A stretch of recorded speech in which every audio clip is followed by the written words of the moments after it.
Kiper keturunan milik klub Bundesliga, Football Club Augsburg, tertarik membela timnas Indonesia. Gerbong pemain keturunan yang tertarik membela timnas Indonesia kian bertambah belakangan ini. Terbaru, ketertarikan datang dari Daniel Klein. Dikutip dari akun Instagram @ahmadreza_85 via akun @nusantara_ballers, kiper berusia 22 tahun tersebut mengaku terbuka untuk dinaturalisasi. Mulanya, ia dihubungi oleh Fandi Bachdim beberapa waktu lalu untuk menanyakan kemungkinannya membela timnas Indonesia. Daniel Klein pun kemudian menjawab bisa saja bergabung tim Merah Putih dalam waktu dekat dan mengaku dirinya bakal mendapat restu dari sang ibu. Bahkan mantan kiper Hoffenheim itu mengaku ada kemungkinan dirinya bakal ke Indonesia untuk bertemu PSSI dan mengurus proses naturalisasinya. Sontak pengakuan ini membuatnya menjadi perbincangan. Daniel Klein merupakan kiper keturunan yang lahir di Heidelberg, Jerman. Darah Indonesia di tubuhnya sendiri datang dari sang ibu. Diketahui sang ibu berasal dari Bali. Meski punya darah Indonesia, kiper berpostur itu memegang paspor Jerman, sehingga harus menjalani proses naturalisasi. Daniel Klein sendiri memulai karirnya di Akademi Sepak Bola Jerman. Saat masih di level akademi, Daniel Klein selalu jadi andalan di tim U17 dan U19 Hoffenheim. Bahkan, ia juga jadi andalan di tim kedua selama semusim.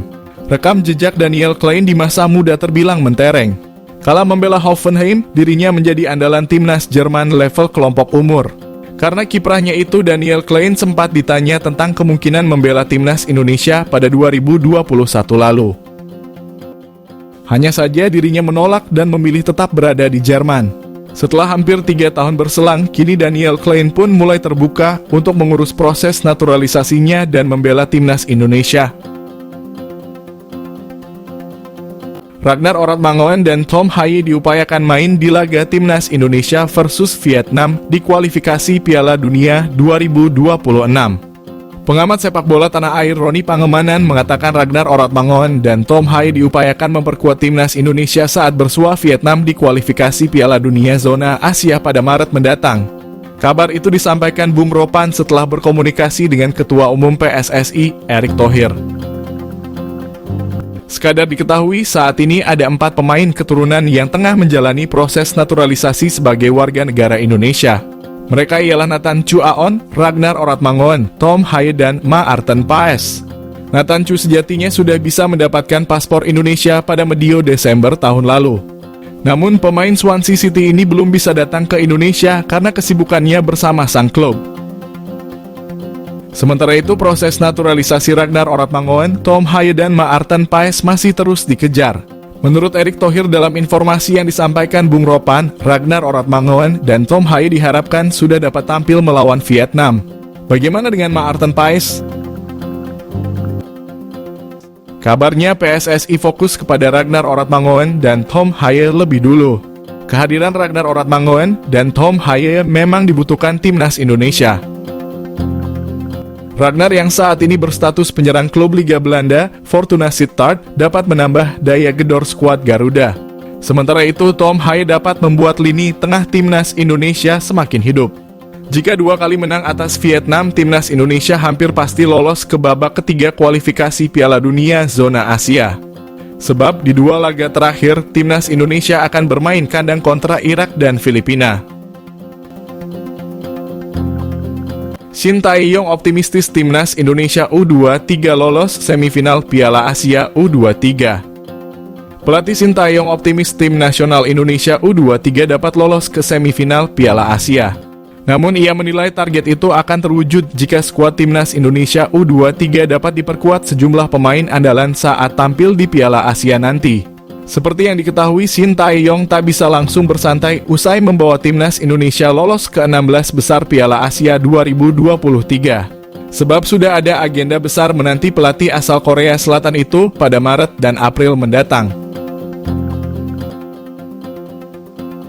Pada Maret depan, Shin Tae-yong bakal kembali memimpin timnas Indonesia yang tengah berjuang di babak kedua grup F kualifikasi Piala Dunia Zona Asia. Tepatnya, Garuda akan memainkan 2 laga melawan Vietnam.